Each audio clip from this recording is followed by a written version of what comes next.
Hello mga moms! Good day sa inyo. Welcome back to my channel. Actually, it's already 2 p.m. ng Sunday. No? And naku, napakaraming dapat gawin. Especially now, ang dami kong errands, ang dami kong dapat gawin. So, inuna ko na itong pamamalengke para sa aming Mamshi Eatery tomorrow.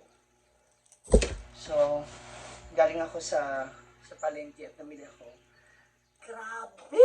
Grabe kamahal ngayon ang ibang mga bilihin. No, yung mga panakot, yung mga bawang sibuyas, yung kalamansi, mga ganun ba? Grabe ang mahal. So parang, ngayon nagko-compute na naman ako, nag-isip na naman ako, paano kaya to? Paano namin ito maibibenta nang meron pa rin kami kikitain? Kasi, di ba syempre minsan, parang ang hirap tignan yung kikitain mo, at gusto mo ito yung kitain mo, kaya lang, ang mahal ng benta. Paano natin siya ibibenta? So ngayon, samahan niyo muna ako habang chichikahan tayo, ayusin ko iba ko mga pinamili. Okay. So ngayon naman, inaayos ko na yung mga meat. No, na aking paninda. So, mostly talaga, hindi ako yung 1 kilo o 2 kilo yung binibili ko. Ang style ko is, kukuha ako ng item. Kunyari, bibili ako. Gusto ko, hindi siya per kilo. Kunyari, ito sa karne, worth 500 pesos. Sa manok, worth 500 pesos. Ganon. Kailangan it's either sakto, or lalagpasan na unti, mga 502, 505, ganon. Para mas mabilis ko makita yung kita. Mahirap kasi yung tansyahan. So hanggat maaari, andun ako sa worth 500, worth 300 na karne, or manok. Depende. Lalo na sa araw. Or depende sa kung ano yung lulutuin. So kailangan, ayan, tulad yan. Hindi ko pa nailista. Kailangan ko pala siya ilista, mga moms. Para mamaya, pag nag-audit ako, makikita ko kung magkano yung estimated na pwedeng maging sales for the whole day. So, yan. After, pag nalista ko na siya, saka ko siya mamaya bibilangin yung piece ng manok. Kunyari, ito, yung nabili kong chicken is for 350 pesos. So, dito ko malalaman kung ilang pieces ang makukuha ko sa fried chicken or sa chicken curry. Sa chicken curry kasi meron kang, maliban sa chicken, meron kang gata, meron kang patatas tsaka carrots na ilalagay and bell pepper. So, unlike sa fried chicken, yun nga lang, may mantika ka and kasama sa yung dami ng mantika, tapos yung breadings and yung gravy and yung harina kasama yun sa costing. So as with ano ba to? Chicken curry. Ano ba yung ba't ako nagiging makakalimutan? Is this a sign of aging? OMG. Thunderbolt na yung mga ganitong feelings, ha? It's really hard to accept it. Patander na talaga tayo ng patander. Nakakaloka na yan. So, ayan.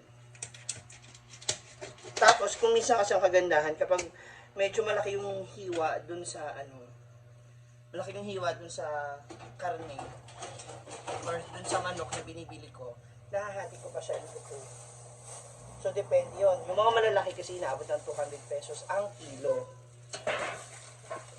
Kaya mahirap talaga mag-budget. Kaya mga moms na napakagaling mag-budget, saludo ako sa inyo. Grabe, ang husay nyo dun sa ganung part. Na nagagawa nyo ng paraan kung paano budgetin ang ulam ng buong pamilya. Not just for one day, but for 1 week. Diba? Kabo. Kayo na. Ikaw na talaga. Ganon. So ngayon kasi grabe, parang hirap paano mo paano mo pepresyohan yung ano ba, yung titinda mo. Parang nakakayang ibenta ng 50, nakakaibenta ng 30 kung mali. Pero ganun talaga. Ayan ba yan? Tulad nito, hindi ako sanay magtaga. Hindi ko napataga kanina doon sa binilihan ko kasi wala naman po yung bantay.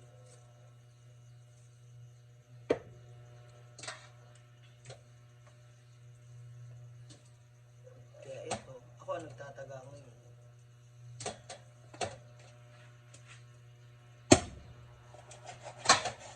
Hopefully, okay naman siya. 2, 4, 6, 9.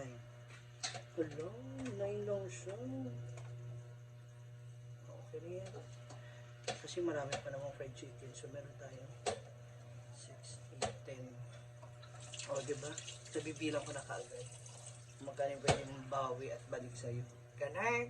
So, ngayon naman, dito tayo sa mga pampalasa or mga condiments.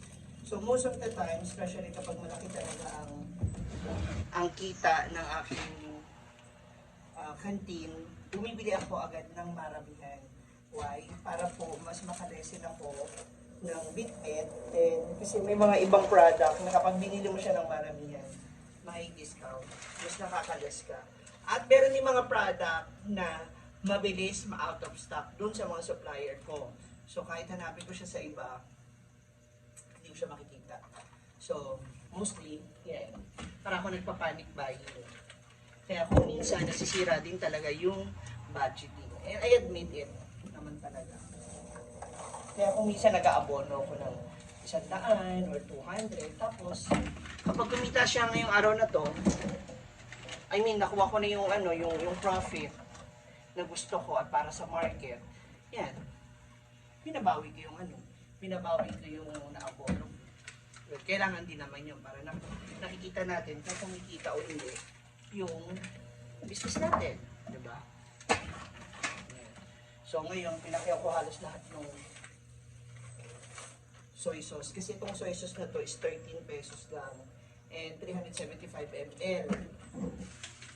Itong vinegar is 10 pesos. Actually, this is a local brand pero malasa siya. Masarap siya pang timpla sa adobo or sa paksiw. So mura siya. Kaysa bibili ako ng 1 kilo na worth 40 pesos, eh ito 13. So lagpas pa siya sa 1 kilo do sa presyo na halos, tama ba ako, 13 times 4.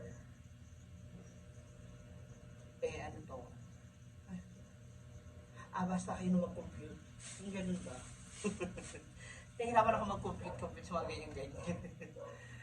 Ayan. And also, kasi na yung ano ko, yung mga malalalim kong lagayan ng container. Kasi bumibili ako ng kilo-kilo. I'll make sure na nagpapasobra ako. Ay, ito. Nagpapasobra ako para sa cornstarch and harina. Ayan. So, meron tayong ganyan-ganyan dito. Mostly talaga, ang budget ko is sa isang linggo, isang ganito, or aabot ng mga 3 hanggang 4 na kilong harina for 1 week. Pero sabi ko, since meron naman tayong gravy na minimix, dapat at least 3 kilos lang for 1 week. Ganun. So para makita natin yung costing, kasi baka mamaya mas napapalaki tayo. Diba? Imbis na pwede naman natin hindi naman mawawala yung sarap pa din. Pero at the same time, kailangan yung costing huwag lalagpas. Kasi syempre, nagre-renta ako, napapasado ako sa inyo. Diba? So, yun. So hopefully, maunawaan niyo rin ako, shout out sa ating mga chefs dito. No? Kasi minsan, they're also looking for kulang yung ganito, wala yung ganito, ganyan. Well, hindi ko rin naman sila masisisi. Why? Kasi sila yung nagluluto. So most of the time, yung mga tagaluto talaga, ang gusto nila hanggat maaari, masarapan yung bumibili. So regardless, kung minsan na-disregard nila, kung malaki na yung costing o hindi. Alam mo yun? Halimbawa, kunyari gusto mong magata, gusto mong masarsa at makatas. So gumagamit ka ng 3 gata, imbis na pwede naman yata ang 2 lang or 1.5 lang. Di ba? Kasi lalagyan mo pa naman yan ng asin, lalagyan mo pa yan ng kung ano-ano mga pampalasa. So, yun lang. Kasi syempre, karinderya tayo, ang presyo namin is karinderya lang naman, hindi restaurant. Hindi kaya sa restaurant na kapag umorder ka ng isang plate, nasa 300 plus. Eh dito, yung 300 plus na yun, isang tray na ng paninda namin. So, yun yung kaibahan. Sa mga restaurant yun, I guess pwede talaga yun. Patok na patok talaga yun. Na kahit gumamit ka ng 2 pouch ng gata sa isang order lang na ulam. Diba? Eh kami, ano lang ba, sabi mo ng mga 2 kilos lang yung meat. So doon, kahit wala pa 1 kilo yung kadet, gamitan mo ng dalawang pouch ng gata. Sulit, kasi magkano yung ibabayad.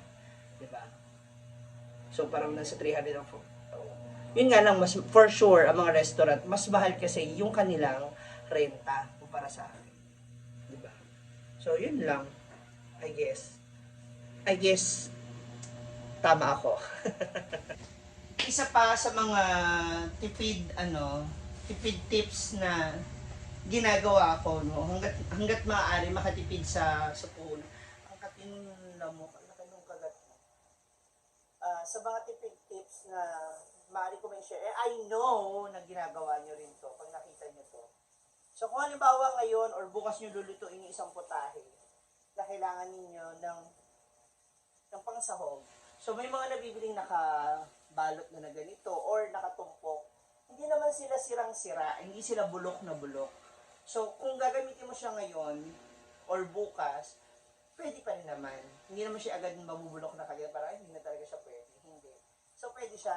Medyo, naiba lang yung quality ng itsura niya, pero yung lasa, na pwede niya i-provide niya sa food, ganun pa rin naman. So, gaya nito, mga nakabalot.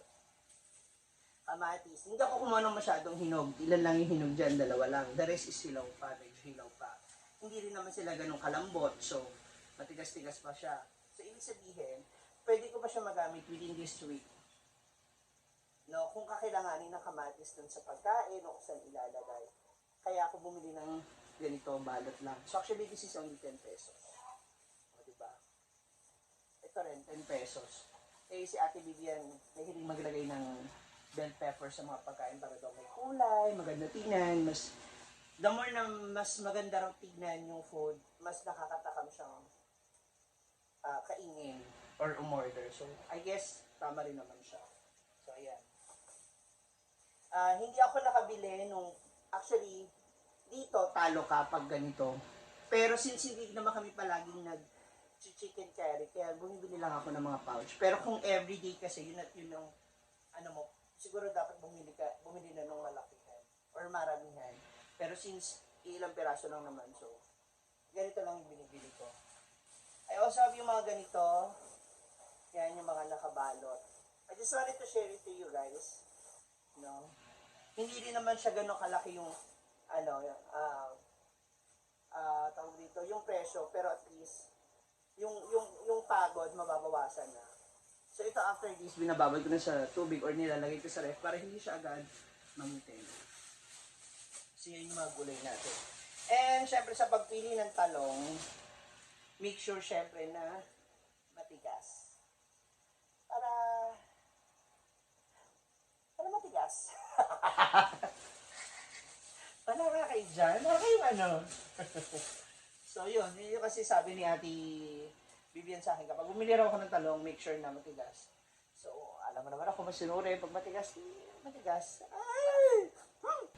One more thing, before, I used to buy 1 sack of rice.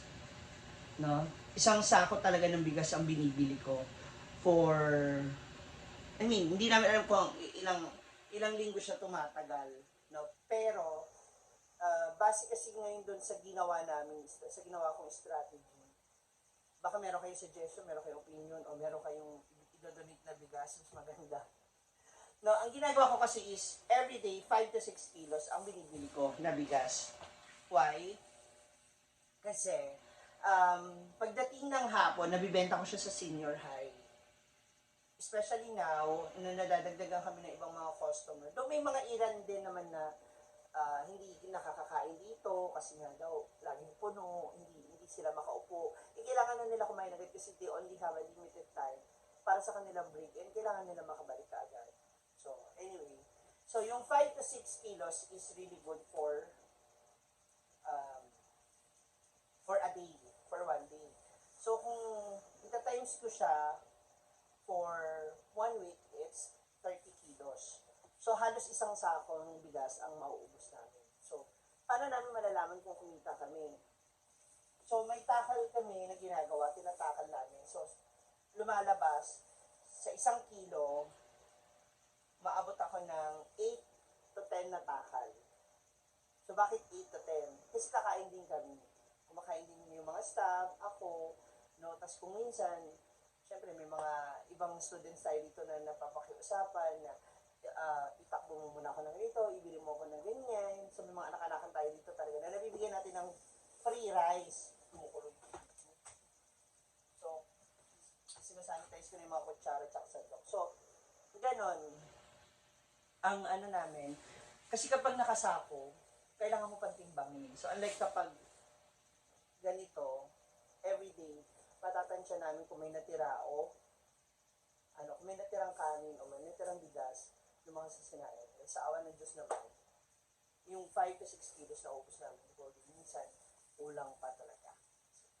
Thank you so much. So, if ever, kung may nagtatanong kung magkano ang kilo ng bigas ko, meron siyang 65. So, ngayon, kailangan kong pagandahin yung quality ng kanin, especially yung mga tao dito, rice is life. Kapag kumakain sila, talagang masarap. Dapat yung kanin. Hindi na yung parang. Patayin ko muna kasi para bukas okay na yung init na tubig para sa coffee nila. So, ngayon, it's time for my inventory. Nililista ko lahat ng mga expenses. Parang hindi nang umula bigla sa... Parang sumipsip sa leg ko. Tara. Umula bigla, oh. So, ngayon, I'm going to list the expenses. Ano nga doon sa gulayan. Sumabot ako ng 400. Actually, lang nakakatuwa. Yung mga supplier ko, yung mga soapy ko. Kunyari, 402, 403. Kaya sa karne, ganito yung kilo, yung total ko is ganito. Kasi sarado na natin ng 1,490. Diba, imbis ng 1,494, gawin na namin ng 1,490. Diba, ganun.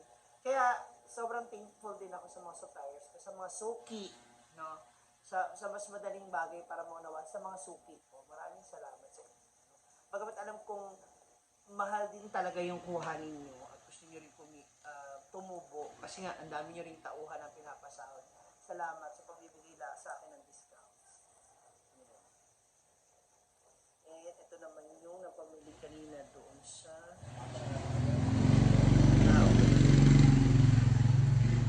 ito yung 401.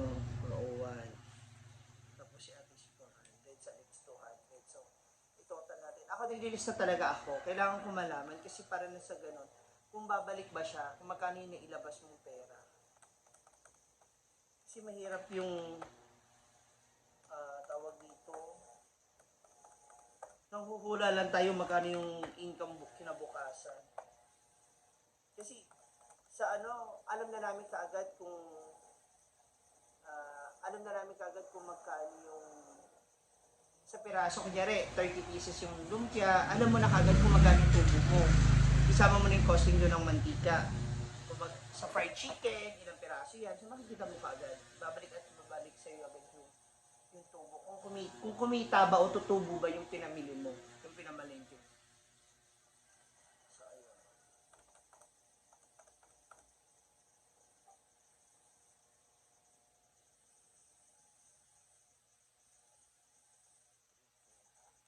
So that's all for now mga moms. Diyan natatapos yung aking pamamalengke, pakikipagtawaran, yung aking paglilinis, paghahanda para sa everyday yan kapag ako yung namamalengke ganyan. Ang magiging daily routine ko. Iikot ako sa karne, gulay, sa bigas, sa karne, din pabalik ako dito. Bibilangin ko yung piraso ng mga items ng ititinda para malaman ko kagad kung magkano yung tubo or yung mga estimated income namin for the rest of the day. So, that's all for now.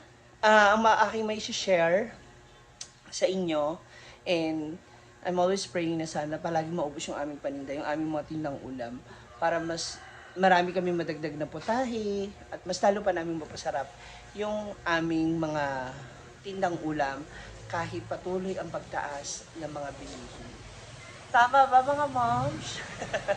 God bless everyone. Ingat po tayong lahat and have a blessed Sunday.